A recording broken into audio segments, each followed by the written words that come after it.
Assalamualaikum warahmatullahi wabarakatuh.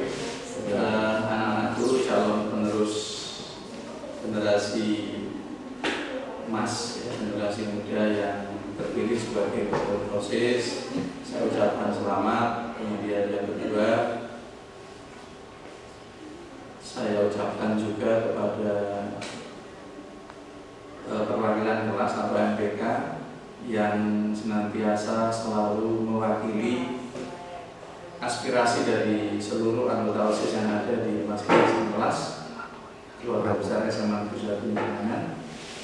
Marilah kita panjatkan puji syukur kehadirat Ilahi Rabbi yang telah melimpahkan rahmat hidayahnya sehingga pada kesempatan pandemi seperti ini kita masih bisa melaksanakan kegiatan LDK khusus untuk pengurus OSIS periode 2020-2021 dan MPK sekaligus juga Dewan Ambalan yang ikut di dalam kegiatan ini. Pada kali ini temanya itu adalah penyusunan proposal. Jadi kebetulan untuk LDK kali ini saya kebagian di penyusunan proposal. Pada prinsipnya proposal ini merupakan poin yang terpenting dalam sebuah kegiatan yang diselenggarakan oleh institusi atau lembaga. Oleh sebab itu perlu Anda ketahui terlebih dahulu apa sih proposal ini. Proposal diantaranya bisa diartikan beberapa macam.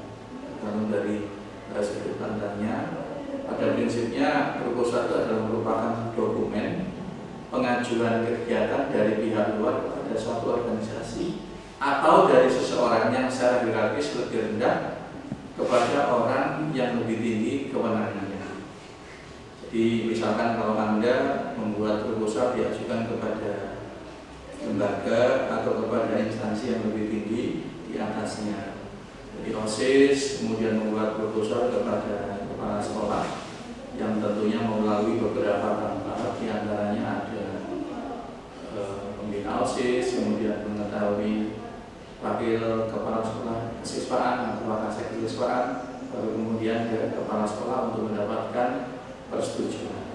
Atau juga bisa didefinisikan bahwa proposal itu adalah merupakan suatu rencana yang dituangkan dalam bentuk rancangan kegiatan berbentuk tulisan dan dijelaskan secara sistematis dan terpercaya. Artinya bahwa dalam sebuah rencana itu dituangkan dalam bentuk teks atau tulisan, yang mana di situ dijelaskan sistematisnya, dijelaskan cara kerjanya, dijelaskan rapnya atau rencana anggaran biaya yang digunakan untuk mendapatkan sebuah persetujuan dari atasan. Kemudian tujuan dari penyusunan proposal yang pertama adalah mendapatkan izin atau persetujuan suatu pihak mengenai rencana atau rancangan yang akan dilakukan. Jadi tujuan proposal yang pertama mendapatkan izin atas kegiatan atau beberapa hal yang akan kita lakukan kaitannya dengan masing-masing seksi. Kemudian yang kedua, untuk permohonan dana atau sponsorship melalui kerjasama dengan pihak lain. Jadi bahkan sekarang sudah dijamak oleh masyarakat bahwa proposal itu ada kaitannya dengan dana, padahal belum tentu. Nah, inilah yang harus Anda ketahui bahwa ternyata tujuan dari proposal di samping mendapatkan izin juga untuk mendapatkan dana untuk menunjang kegiatan yang akan dilakukan nanti. Kemudian fungsi dari proposal. Fungsi yang pertama adalah sebagai dasar kegiatan. Dasar kegiatan ini maksudnya kalau sebuah institusi melakukan kegiatan harus diawali dengan penyusunan proposal terlebih dahulu sehingga semua kegiatan itu bisa terlaksana dengan baik, terprogram, terencana, kemudian nanti juga ada evaluasi. Kemudian yang kedua, fungsinya adalah gambaran kegiatan. Jadi gambaran di sini memberikan bentuk atau aktualisasi apa yang akan kita lakukan. Semuanya itu ada digambarkan dalam proposal. Ya, karena proposal itu meliputi ada judul, ada rencana kegiatan, siapa yang terlibat, ya, atau sasarannya siapa, dan lain-lain. Nanti akan kami jabarkan pada poin unsur-unsur proposal.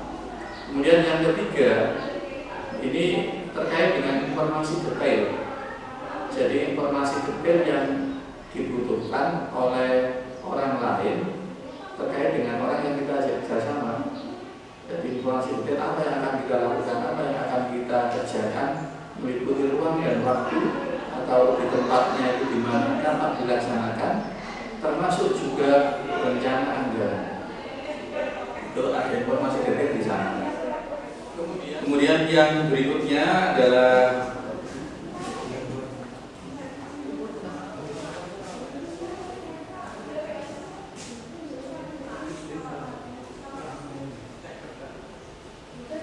permohonan dana. Jadi proposal ini memiliki fungsi diantaranya adalah untuk pengajuan dana yang dibutuhkan. Nah, biasanya di situ nanti ada format terkait dengan penggunaan dana atau dana yang dibutuhkan, meliputi jenisnya, kemudian berapa jumlahnya, kemudian volumenya, nilainya berapa, total sekian. Nah, itu juga termasuk fungsi dari proposal untuk mendapatkan dana atau sponsorship. Kemudian untuk unsur-unsur proposal diantaranya yang pertama itu adalah nama kegiatan atau judul. Ini yang harus kita cantumkan. Jadi di halaman pertama itu ada sampul, dilanjutkan dengan beberapa lampiran. Yang terpenting dari unsur-unsur itu adalah nama kegiatan atau judul. Ya, misalkan dalam peringatan Hari Besar Agama kita memiliki kegiatan apa, kemudian judul yang representatif atau judul yang mewakili kegiatan itu apa, kita cantumkan di situ pada poin yang pertama, pada unsur-unsur yang pertama. Kemudian yang kedua, ini adalah latar belakang. Latar belakang ini terkait dengan alasan apa saja yang harus kamu cantumkan, yang harus kamu buat untuk mendukung kegiatan tersebut. Jadi perlu adanya dasar atau latar belakang atau alasan sehingga keberadaan dari proposal itu dikabulkan oleh orang yang kita tuju atau kita kasih proposal. Maka harus dibuat alasan yang logis, ya, jelas dan masuk akal. Kemudian tujuan kegiatan ini harus kita cantumkan. Apa saja tujuan yang hendak Anda capai dalam kegiatan tersebut? Ya, tentunya Anda harus merangkum rangkaian kata supaya bisa menarik dari orang yang kita tuju atau lembaga yang kita tuju tadi. Oleh sebab itu dibuat rumusan tujuan yang mencerminkan nama kegiatan. Kemudian tema. Nah, tema ini juga penting karena menentukan spesifik dari sebuah kegiatan sekaligus jenis proposal. Karena beberapa jenisnya proposal itu ada beberapa macam. Oleh sebab itu temanya yang sesuai, kemudian temanya juga singkat, padat dan jelas sesuai dengan kegiatan yang akan kita lakukan. Kemudian sasaran atau peserta harus dicantumkan berapa orang yang terlibat atau yang kita jadikan sebagai objek dari sebuah kegiatan tersebut, atau berapa pesertanya yang mengikuti kegiatan tersebut. Ini harus dicantumkan dengan jelas. Karena data yang kita buat atau kita sampaikan dalam sebuah proposal itu harus sesuai. Jangan sampai ada data yang tidak sesuai. Kemudian ruang dan waktu. Ruang ini sama dengan tempat. Jadi di mana kegiatan itu dilakukan, kemudian kapan kegiatan itu dilakukan, harus tercantum dengan jelas. Karena terkait dengan perizinan, terkait dengan keamanan, terkait dengan pihak-pihak lain yang terlibat, sehingga harus dicantumkan ruang dan waktu sekaligus schedule-nya atau jadwal kegiatan. Kemudian kepanitiaan, panitianya ini harus dicantumkan, terutama penanggung jawabnya siapa, kemudian ketua pelaksananya siapa, kemudian sekretarisnya siapa, bendaranya siapa, sampai ke seksi-seksi, sehingga jelas job description-nya. Kalau sudah jelas job description-nya, berarti kepada siapa kita harus menghubungi. Kalau berkaitan dengan kegiatan ini harus butuh A, harus butuh B, harus butuh C, harus butuh D. Kemudian juga mencerminkan siapa yang bertanggung jawab dalam kegiatan tersebut, sehingga kegiatan ini bisa terlaksana dengan baik sesuai dengan program yang direncanakan. Jadi sekali lagi untuk unsur yang ketujuh, kepanitiaan ini juga harus dibuat ya. Kemudian dilanjut untuk unsur yang ke-8, yaitu rencana anggaran biaya. Jadi rencana biaya yang akan kita gunakan atau kita keluarkan itu harus dicantumkan semua, mulai dari A sampai Z, sehingga tidak ada di akhir kegiatan panitia tekor itu tidak. Syukur kalau bisa saving ya, menyisakan waktu untuk kegiatan tersebut sehingga bisa digunakan untuk kegiatan yang lain. Jadi harus matang ini rencana kegiatan, rencana anggaran itu harus matang, sehingga alokasi dana yang ada, kemudian dikuranginya berapa, ini bisa diatasi. Kemudian bagaimana dana itu kita dapatkan jika seandainya tidak tercover dalam anggaran yang telah ditentukan. Nah, ini harus ada ya. Jadi rencana anggaran biaya harus dicantumkan dengan jelas, termasuk nilainya berapa, volumenya berapa, jumlahnya berapa. Seluruh aspek kegiatan harus di-cover dengan dana, dan dana itu harus kita buat secara matang dalam rencana anggaran. Kemudian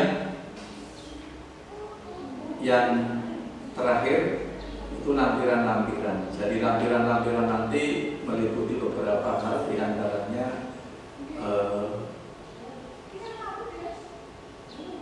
anggaran-anggaran atau lampiran-lampiran yang terkait dengan perizinan dan lain sebagainya yang akan kita sampaikan kepada orang tua jika seandainya kegiatan itu harus mengetahui orang tua. Lampiran perizinan kegiatan tersebut kepada pihak keamanan juga harus kita lampirkan dalam di bagian lampiran nanti, dan kaitannya lain-lain yang tidak termasuk dalam unsur-unsur itu bisa kita masukkan di dalam lampiran nanti. Sekian, terima kasih. Bisa di lain waktu melihat contoh-contoh proposal yang saya miliki atau yang saya bawakan di sini, sehingga nanti kita bisa menerapkan mana yang sesuai dan mana yang insya Allah bila kesempatan akan kami berikan beberapa contoh-contoh proposal yang sudah dibuat kaitannya dengan kegiatan mahasiswa. Sekian, terima kasih atas perhatiannya. Kami ucapkan terima kasih dan semoga